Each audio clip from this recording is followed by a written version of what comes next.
রাস্তার পাশে এইরকম অসহায় মানুষ দেখে কেউ কখনো তার মায়ায় পড়ে তার উপকার করতে যাবেন না। আগে ভেবে দেখবেন যে তার আশেপাশে কোনো লোকজন আছে কিনা, কেউ তাকে দেখতেছে কিনা, তারপর তার উপকার করার চেষ্টা করবেন। এই যে এই বৃদ্ধ লোকটি কিন্তু একটা ফাঁদ পেতেছে, আর এই ফাঁদে পা দিতে যাচ্ছে এই দুই যুবক। আজকে আপনাদের সাথে শেয়ার করব এই দুই যুবকের কি অবস্থা হয় আর এ কেমন ফাঁদ পেতেছে এই বৃদ্ধ লোকটি। এই সিসি ক্যামেরার ফুটেজটি আপনাদের সাথে আমি শেয়ার করলাম, আপনারাও বেশি বেশি করে শেয়ার করে দিবেন। এই বৃদ্ধ লোকটি নিচে কতগুলি বিস্কিট ফেলে রেখেছে, আর এই বিস্কিটে মিশানো আছে এমন মেডিসিন যা তারা নাকে দেওয়ার সাথে সাথে তাদের মস্তিষ্ক জ্ঞানহীন হয়ে যাবে।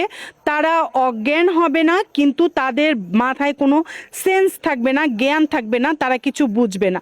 এই যে দুইটি লোকই এইখানে এসে বিস্কিট কুড়াচ্ছে, আর কিন্তু বিস্কিটগুলা তাদের যে মেডিসিন মাখা আছে এইগুলা তাদের নাকের মধ্যে ঢুকছে, আর ধীরে ধীরে কিন্তু এগুলা তাদের কাজ করতে শুরু করছে। তারা কিন্তু বৃদ্ধ লোকটিকে অসহায় ভেবে সাহায্য করার চেষ্টা করছে, আর ধীরে ধীরে এই বৃদ্ধ লোকটির ফাঁদে কিন্তু এই যুবক দুটো পা দিয়ে দিল। এখন কিন্তু বৃদ্ধ লোকটি দেখেন কেমন সতেজ হয়ে গেছে, তার যেই ভঙ্গি ছিল সব শেষ। এখন তাদের যেই টিম আছে সবাইকে কিন্তু ডেকে নিয়ে আসছে।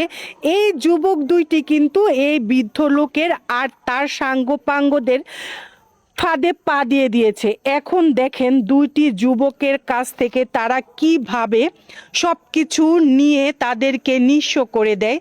এই সিসি টিভির ফুটেজটা আমি আপনাদের সাথে শেয়ার করলাম, আপনারাও বেশি বেশি করে শেয়ার করে দিবেন। আর রাস্তায় এই ধরনের ফাঁদ পাতা থাকে, এগুলা থেকে সবাই সাবধানে থাকবেন। এই যে যুবক দুইটার কাছ থেকে কিন্তু সুন্দরভাবে তাদের মোবাইল, টাকা পয়সা সব কিছু নিয়ে নিতেছে। ওরা কিন্তু অজ্ঞান হয়নি, ওরা সবই দেখতেছে, বুঝতেছে, কিন্তু ওদের জ্ঞানহীন, ওদের কোনো জ্ঞান নেই। মেডিসিনের কারণে তাদের যে জ্ঞান শক্তিটা আছে সেইটা দূর হয়ে গেছে। এখন এই বৃদ্ধ লোকটি আরও কিছু মানুষের সাহায্যে এখন তাদের নিঃস্ব করে দিয়ে কিন্তু চলে যাচ্ছে। তাদের মোবাইল, তারপরে তাদের সাথে যাই ছিল টাকা পয়সা এগুলা, আর হলো দুইটা বাইক দুইটা নিয়ে কিন্তু তারা চলে যাচ্ছে। আপনাদের উদ্দেশ্যে বলতেছি, আপনারা সাবধান থাকবেন, এইরকম ফাঁদে পা দিবেন না। বৃদ্ধ লোক, ছোট বাচ্চা এরকম অসহায় ভাব ধরে কিন্তু তারা এইভাবে রাস্তায় পড়ে থাকে, তারপর নিঃস্ব করে সব কিছু নিয়ে যায়। এই যে দেখেছেন সিসি ক্যামেরার ফুটেজে কিন্তু সব কিছু ধরা পড়েছে, কিভাবে তাদেরকে নিঃস্ব করে জ্ঞানহীন বানিয়ে তাদের যা কিছু আছে সব কিছু নিয়ে এখান থেকে চলে গেল। তো সবাই সচেতন থাকবেন।